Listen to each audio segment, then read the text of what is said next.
जय हिंद दोस्तों, welcome to my YouTube channel. I hope आप लोग सब स्वस्थ होंगे। आज हम इस वीडियो में हम चर्चा करेंगे कि जो फोर्थ ग्रेड का जो रिवाइज रिजल्ट है वो आएगा या नहीं आएगा, किसको फ़ायदा किसको नुकसान। फिर मैं बात करता हूँ कि रिजल्ट चेंज होगा या नहीं होगा। 108वें क्वेश्चन का क्या हुआ, बोर्ड की तरफ से बी माना गया, वो राइट है या नहीं है।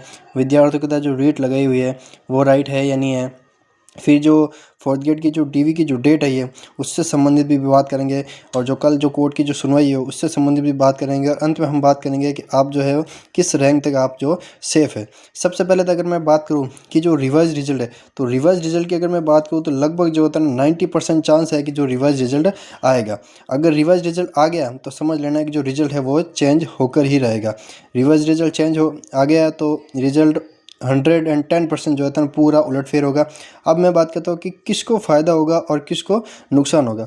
तो देखो, फ़ायदे की अगर मैं बात करूँ तो फ़ायदा उसी को होगा जिसने डी भरा है। जिसने डी भरा है उसको फ़ायदा होगा, और जिसने बी भरा है उसको तो नुकसान ही होगा, क्योंकि जिसने बी भरा है उसकी जो रैंक है, मान लो अभी वर्तमान में उसकी 5000 रैंक है, तो वो खिसक के 7000 पर भी जा सकता है, 8000 पर भी जा सकता है। तो रैंक मतलब उस पर बहुत ही फ़र्क पड़ेगा। अब अगर मैं बात करूँ कि जो 108वां क्वेश्चन है उसका क्या हुआ, बोर्ड के द्वारा जो माना वो सही होगा या जो विद्यार्थियों ने जो माना वो सही होगा। तो इसकी जो अगली सुनवाई है, तो अगली सुनवाई जो है वो अंतिम सुनवाई है, वो होगी अपने 11 फरवरी को जो है ना वो अंतिम सुनवाई होगी। अब देखो, अंतिम सुनवाई में क्या फैसला आता है वो उसी टाइम पता चलेगा। फिर अभी फ़िलहाल डेट आई हुई है कि जो फोर्थ ग्रेड की जो डीवी डेट है वो 8 फरवरी या 9 फरवरी की बताई गई है। अगर डीवी हो जाता है डेट पर, ये कब, कुछ लोगों का ये भी सवाल आया कि सर डीवी डेट तो आ गई। देखो, डीवी डेट आने से कुछ नहीं होगा। मान लो आपका डीवी हो गया, फिर बाद में अगर रिजल्ट चेंज आ गया तो बोर्ड वो जो डीवी है वो सारा प्रोग्राम कैंसिल भी कर सकती है। कोर्ट की सुनवाई जैसे मैंने पहले वीडियो में बता दिया था कि जो कोर्ट की सुनवाई है वो कल हुई थी, 4 फरवरी को हुई थी। जो 4 फरवरी को जो क्या फैसला आया वो भी मैंने बता दिया था कि विद्यार्थियों की तरफ से जो अपने अधिवक्ता है वो अपने आनंद कुमार जी है, और एक है अपने अरविंद कुमार जी है। अरविंद कुमार जी है। फिर बोर्ड की तरफ से अगर मैं बात करूँ तो अपने बोर्ड की तरफ से अभी पता नहीं चला मुझे, अब इस क्योंकि बोर्ड ने केविट लगाई हुई थी इसलिए। फिर मैं बात करता हूँ कि जो किस रैंक तक जो होता है ना विद्यार्थी सेफ़ है, कि ओबीसी किस रैंक तक सेफ़ है, जनरल किस रैंक तक सेफ़ है, इन सब के बारे में बात करते हैं। और उससे पहले एक और बात बता दूं कि जो ये जो सारा ये जो मामला चल रहा है वो चल रहा है 19 तारीख की जो इवनिंग शिफ्ट है, सेकंड शिफ्ट, उसमें जो 108वां क्वेश्चन है उसमें ये प्रॉब्लम चल रही है। साथ ही मैं ये भी बता दूं कि जो स्क्रूटनी फॉर्म होता है वो क्या होता है। देखो, स्क्रूटनी जो है वो एसओसो के माध्यम से भरा जाएगा, और जो चालान या जो फीस होगी वो 100 रुपये होगी, और इसमें जो टाइम दिया जाएगा वो भी आपको बता दिया गया है। अब स्क्रूटनी में क्या क्या चाहिए, देखो सबसे पहले तो एक चाहिए अपने मार्कशीट, 10-12 की मार्कशीट। फिर चाहिए अपने मूल निवास, फिर चाहिए अपना जाति, फिर चाहिए अपना आधार कार्ड, 2-3 फ़ोटो, और जो पहले से किसी विभाग में या राज्य कर्मचारी है तो उनके लिए एनओसी। साथ ही अगर आप मैरिड हो तो मैरिड के लिए विवाह प्रमाण पत्र। और धूम्रपान तो देखो पुलिस में चाहिए होता है, शायद इसमें मांगे या नहीं मांगे, इसलिए इसको फिलहाल के लिए छोड़ देते हैं। और चरित्र प्रमाण पत्र, चरित्र प्रमाण पत्र के लिए बहुत लोगों का सवाल आया कि लास्ट एजुकेशन मेरा कॉलेज से है पर मैंने फॉर्म में एमए बीए भरा, तो उसके लिए क्या करें। तो उसके लिए भी बता दूँ, आपने जहाँ से भी लास्ट एजुकेशन की है तो वहाँ से आप लेकर आ सकते हो, कोई दिक्कत नहीं। अब बात करते हैं अपना जो मेन टॉपिक है उसके बारे में बात करते हैं कि सर ये कट ऑफ तो कट ऑफ से रिलेटिव अब बात करते हैं। सबसे पहले मैं बता देता हूँ कि जो जनरल है, कि जो अपने जनरल में टोटल कितनी पोस्ट है। तो जनरल में टोटल पोस्ट है 12,923 पोस्ट है। ये जो पोस्ट है, ये पोस्ट इसमें एक्स सर्विसमैन भी ऐड है, इसमें स्पोर्ट पर्सन भी ऐड है, और इसमें जो एलडीसीपी के जनरल वो भी ऐड है, इसमें जो क्या बोलते हैं उसको, ई ईवी कुछ ऐसा बोलते हैं, बीएलपी, सॉरी, हाँ बीएलवी ऐड है, एचआई ऐड है, आईडी ऐड है, ये सब इसमें ऐड है। तो इन सब को ऐड करने के बाद ही ये सब इसमें ऐड है। अब देख, तो ये जो 12,923 जो पोस्ट है वो किस रैंक तक मिले, तो ये मिले हैं अपने लगभग 28,596 रैंक तक जो था ना, ये अपने को इतने कैंडिडेट मिले हैं जनरल मेल के। फीमेल की अगर मैं बात करूँ तो टोटल 3825 पद है, जिसमें अपने एलडीसीपी डाइवर्स सब ऐड है, और ये लगभग 65,000 रैंक तक ये अपन को फीमेल मिली। फीमेल जनरल की जो कट ऑफ गई वो है 135 कट ऑफ गई है। वहीं अगर मैं ओबीसी की अगर मैं बात करूँ तो ओबीसी में टोटल पोस्ट है 6,601 पोस्ट है। वहीं फीमेल की अगर बात की जाए तो 2,070 पद है। जो ओबीसी मेल है वो किस रैंक तक ये 6000 पद लिए गए 2 गुना में। 2 गुना की बात कर रहा हूँ मैं, तो ये लगभग 54,760 पद तक 60 रैंक तक जो था ना ओबीसी मेल को लिया गया था। और फीमेल को लगभग 1,04,678 लिया गया। फिर ये है अपने ईडब्ल्यूएस की। ईडब्ल्यूएस में टोटल पद है 3600 ना 3 पद है, 85,000 रैंक तक इनको लिया गया। फीमेल के 1,096 पद है, 1,46,000 तक इनको लिया गया। वहीं एमबीसी की बात करें तो एमबीसी के टोटल 1,756 पद है जिनको 80,000 रैंक तक लिया गया। और फीमेल के 532 पद है जिनको 18,000 रैंक तक लिया गया। अब बात की जाए अपने किसकी, एससी एसटी की बात की जाए तो एससी अगर मैं बात करूँ तो एससी मेल की अगर मैं बात करूँ तो मेल में टोटल 1,18,692 रैंक तक जो था ना इनको लिया गया टोटल।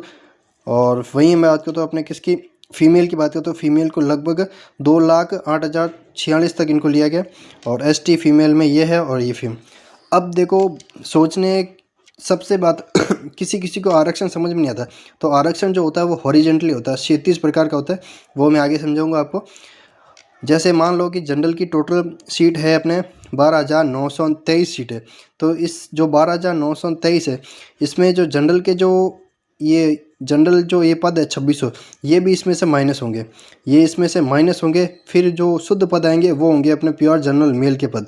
ओबीसी के भी देखो एक्स सर्विसमैन ओबीसी के 1297 पद है, ईडब्ल्यूएस के 659 पद है, एमबीसी के 320 पद है, एससी के 940 पद है और एसटी के 746 पद है।